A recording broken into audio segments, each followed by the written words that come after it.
Kung Pao, kasi ang sabi ni Congressman Terry Ridon, wala daw dapat na hinihinging mga requests ang OVP para sa kanilang catering services, etc. etc. Dahil meron daw pong budget dito ang OVP.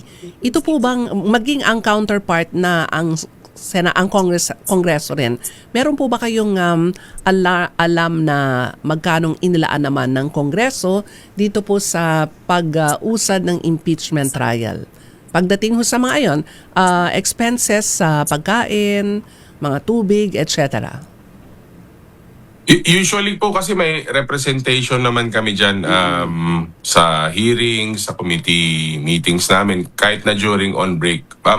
Yung exact figure po, siguro kailangan ko po kayong balikan. Pero usually po, ang meals naman po namin na provided is yung lunch po.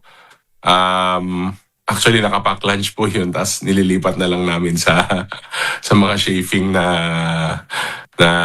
lalagyan. Containers po. No? Oo, lalagyan. Pero usually naman po, after lunch, nagtutulungan na lang po kami o kaya minsan kanya-kanyang depende po sa trip na merienda. Kasi, kasi usually naman po, hindi naman po umaabot sa dinner, bihirang-bihira naman po. Actually, nung last, sabi ko nga, may bilo-bilo galing kay Kong Ace, Barbers. Noong nakaraan may nagpa-champurado. Ako naman nagdala ako ng cornic saka mula sa Ilocos ay La Union chichacorn. Opo. Sa vegan, opo. Galing sa asawa ko. So, yung lunch lang po usually yung pack lunch na nililipat po namin.